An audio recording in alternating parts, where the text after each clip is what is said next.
Clube do Livro, na Unicinos FM 103.3, também na TV Unicinos. Lembrando que o pessoal pode também conferir o clube pelo youtube.com/TV Rádio Unicinos.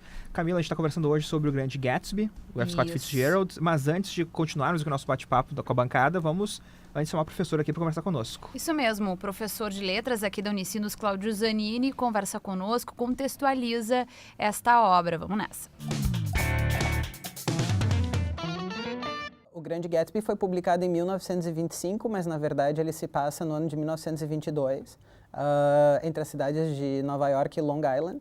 Então o nosso narrador em primeira pessoa, o Nick Carraway, ele é um comerciante de origem humilde que vai parar, enfim, por esses acasos da vida, numa zona nobre, onde ele vai ser vizinho de um cara misterioso chamado Jay Gatsby, que oferece festas todo final de semana para centenas e centenas de pessoas, regadas a champanhe, bom jazz, como não poderia deixar de ser, né? E à medida que a história vai se desenrolando, a gente percebe que o Gatsby é um cara que, apesar de aparentemente ter tudo, ele não tem nada. Ele ama uma mulher e por questões das mais variadas, esse amor não pode ser correspondido, ela é casada com outro homem, houve uma série de desencontros. A estrutura familiar dele é inexistente, a gente só sabe que ele tem um pai que vai aparecer lá no final, mas de outra forma ele é completamente sozinho. E essas festas opulentas e ricas que ele sempre oferece, elas na verdade tentam preencher um vazio existencial que, no fim das contas, com o triste fim que ele tem, ali a gente percebe que não é preenchido. Ele é assassinado por causa de um engano que o assassino cometeu. Ele está muito deprimido porque ele percebe que está sozinho, momentos antes de ser assassinado, e no seu funeral aparecem apenas 3 pessoas. O Nick, que é o nosso narrador, o pai, que era esse cara que estava distante, e uma outra pessoa que, enfim, o conhecia de vista. Então eu acho que isso acaba demonstrando que, apesar da festa, da opulência e da ostentação, o nosso amigo Gatsby era um cara com uma vida muito vazia.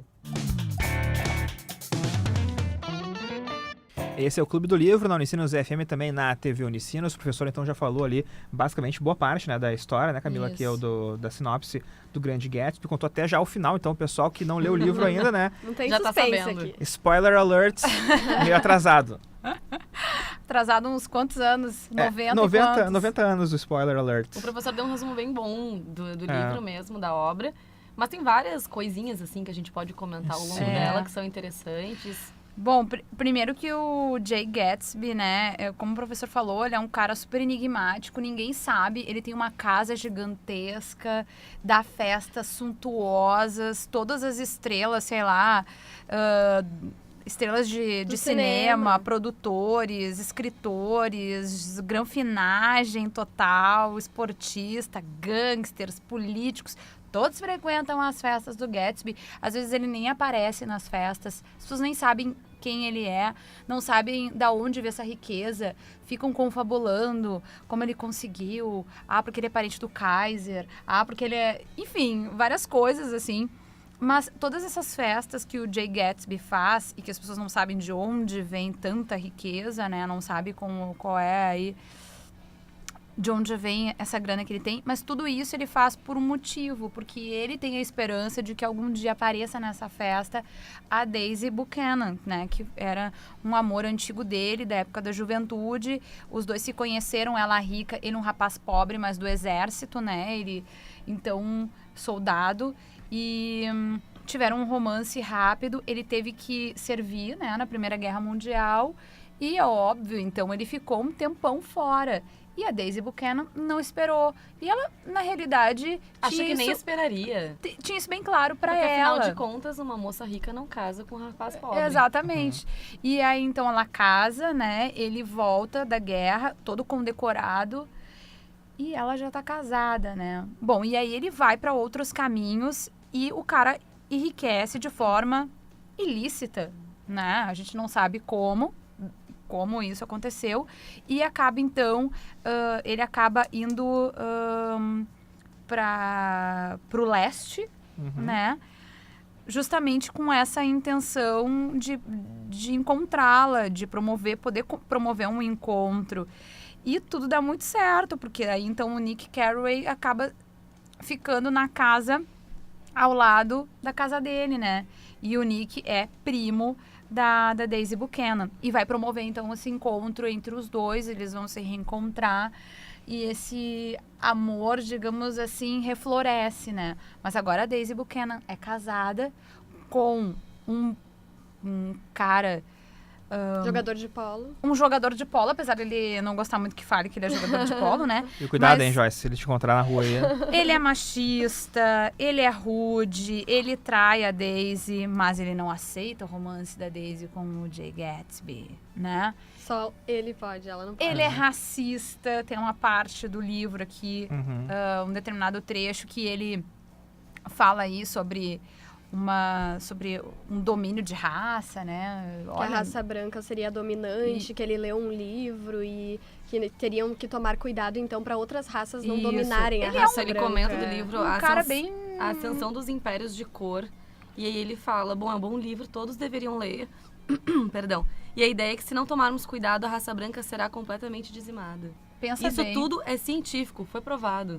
Então, olha qual que é a preocupação dele, né? O tipo de conversa que ele tem. Então, esse é o cenário que se dá, né? Como é que agora vai sair dessa sinuca de bico, né? A Daisy já é casada, tem uma filhinha pra quem ela não dá bola. Não dá bola, realmente. Ela mal aparece A no livro. filha Até. mal aparece no livro, exatamente. Até pra representar isso mesmo, né? Isso. A pouca importância que ela tem pra aquele casal. Porque o casal aparece bastante, aparece juntos bastante, mas a filha tá Eu com a babá lembro que sempre. quando o Gatsby vê, no momento em que o Gatsby, depois mais adiante, lá pro final do livro, a menina chega e aí correndo, vai pros braços da mãe, daí eu pensei, mas quem é essa pessoa? Depois que eu fui associar, Sim. claro, é a filha da Daisy, já tinha esquecido que ela tinha uma filha, porque não é nada presente no livro. O próprio Gatsby olha, no livro está escrito, né, que o Gatsby olha com atenção ou com um pouco de surpresa aquela menina que se materializa na frente dele, porque parecia ser uma coisa da fruto de imaginação, porque ela era comentada, mas nunca aparecia, né? Então ele acaba observando e acaba só meio que caindo a ficha, né? Bom, essa mulher que eu tanto amo tem uma filha com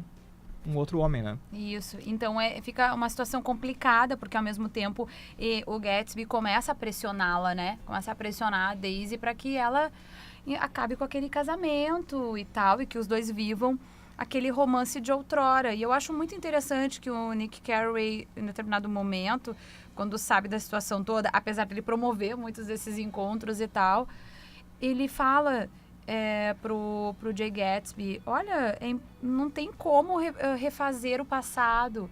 E o Gatsby diz que não. Tem sim. Tem sim, tem como. E o Nick Carraway quer dizer justamente isso. Olha, isso passou, isso não tem a menor chance de acontecer de novo, não tem como desfazer esse casamento, apesar de ser um casamento super de aparências, né? Afinal, foram 5 anos de intervalo também entre aquele primeiro encontro do Gatsby e da Daisy até ele construir, então, a sua mansão, enfim, sabe-se lá como, e depois reencontrá-la, né? Foram 5 anos.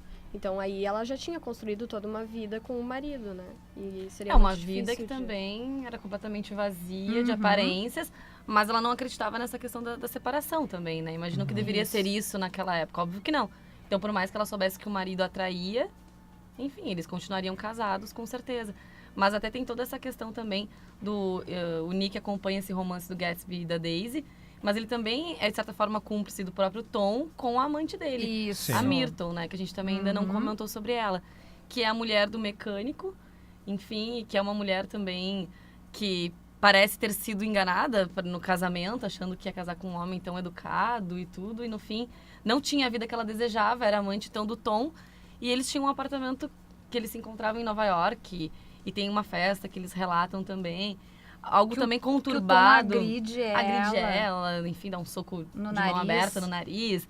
Enfim, é algo bem tenso também, mas que é muito importante para essa história toda do livro, né? Da gente também comentar dessa amante que ele tinha. Que eu acho uma personagem bem interessante, como eu falei antes no primeiro bloco, né? Que ela dá um brilho naquela parte que ela aparece. E ela também, ela não aparecendo, mas estando ao fundo, no segundo capítulo, quando tem a cena que eles estão todos juntos e ela liga para casa dos Buchanan, é interessante porque ela já aparece como uma figura que está ali presente, mas não está, né? As pessoas sabem, mas fingem que não sabem. Então tem aquele clima, aquele climão, né, assim, na sala, assim, alguém interferindo naquele momento. Então acho bem interessante a forma como o F. Scott Fitzgerald descreve esse tipo de momento, sabe? E as ironias da Daisy também, quando ele recebia a ligação, e ela sempre soltava alguns comentários, assim, que mostrava que ela sabia, mas que aceitava aquilo e até fazia piadas, muitas vezes, em cima daquilo, né? Eu fiquei muito surpresa com a cena que não é o desfecho, mas é a cena onde tudo é detalhado, então, né? Que eles estão num hotel, né? Todos eles, né? O Nick, a Jordan também tá junto, tá junto, né? Aí o Gatsby, a Daisy, o Tom, e aí então o Gatsby e a Daisy vão contar isso que tá acontecendo, né? E o Gatsby naquela, né, ali pressionando a Daisy para que ela realmente acabe assumindo esse romance com ele. E eu esperava, assim, o Tom fica muito irritado com aquilo e exige que a Daisy fique com ele, mas eu senti, assim, também... Eu senti não tanta veemência quanto eu imaginaria, sabe? E eu acho que isso vai um pouco no que a Joyce acabou de dizer. Que é assim, eu sei o que tá acontecendo, mas eu tenho que manter as aparências, entendeu? Tipo, até não me importo tanto que tu tá apaixonado por outro homem. Mas tem que ficar comigo, porque a gente tem um casamento e ele tem que ser mantido acima de qualquer coisa, né? Acima de qualquer pulada de cerca, inclusive, né? Então, que também demonstra que é uma vida que é de mentira também, né? E que bom que é a crítica também do autor, né? E que bom que isso hoje em dia se acontece e não tem tanto porquê de acontecer, né? Acho que a gente já evoluiu nesse sentido. Para continuar um pouco mais sobre essa história, vamos chamar um intervalo agora, depois voltamos com mais o Grande Gatsby, com mais F. Scott Fitzgerald aqui no Clube do Livro, na TV Unicinos e também na Unicinos FM.